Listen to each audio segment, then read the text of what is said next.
De què hem parlat? Portem ja més de 15 dies debatent sobre el present i futur de l'e-learning. Hi ha hagut intervencions per tots els gustos, però a mi m'ha servit principalment per introduir-me en un nou àmbit de l'e-learning que fins ara coneixia poc i que he trobat molt interessant.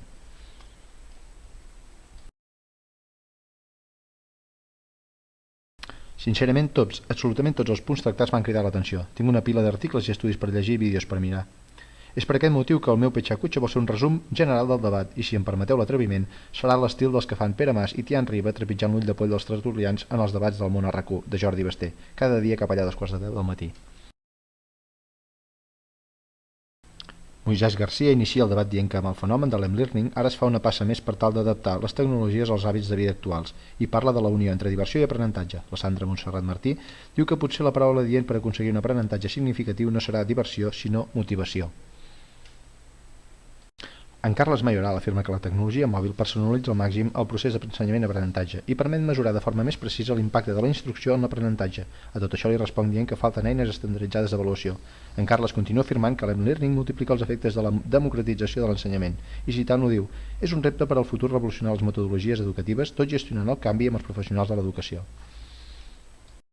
Vicente García ha trepitjat l'ull de poll al presentar una sèrie de qüestions. No tots els alumnes disposen de smartphones o connexió 3G.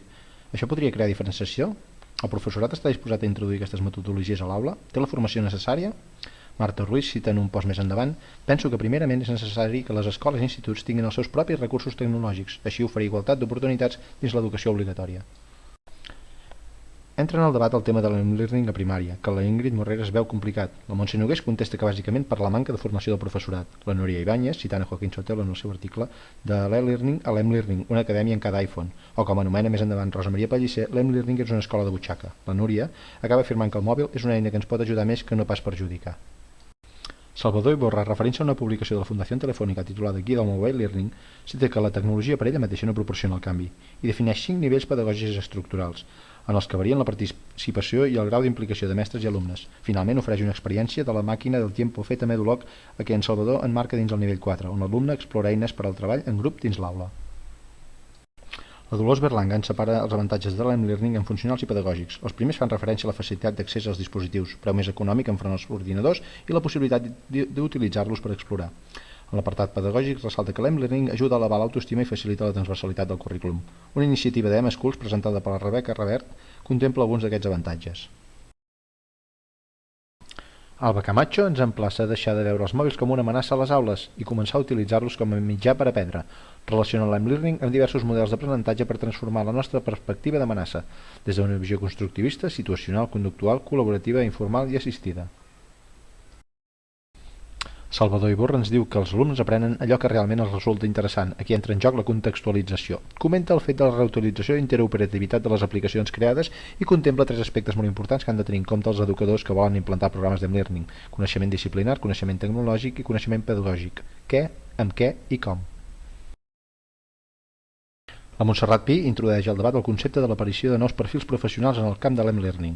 Dissenyadors de continguts, tutors, gestors, administradors de sistemes. Tots aquests perfils professionals hauran de tenir en compte algunes premisses a l'hora de dissenyar continguts educatius per formats mòbils, segons Carles Mayoral, adaptar-se al reduït espai de la pantalla i un model de navegació ergonòmic.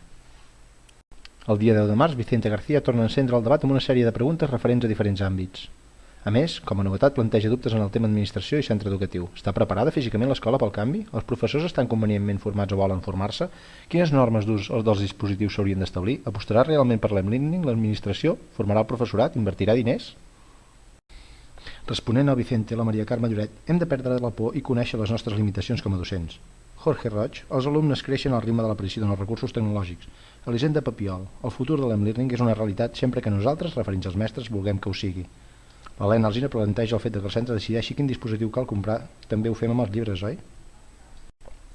La Ingrid fa aparèixer per primer cop el fracàs del projecte 1x1, un projecte que es va començar per la teulada portant netbooks a les aules sense tenir una planificació clara.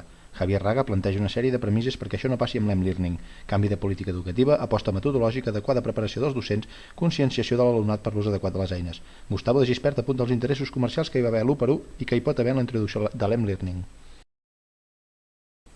Tal com apunta el company Jorge Roig, la capacitat dels actuals docents per dur a terme un canvi metodològic d'aquesta magnitud potser és insuficient. Conclou que no estem preparats per a concebre metodologies amb unes eines que no existien quan ens van formar.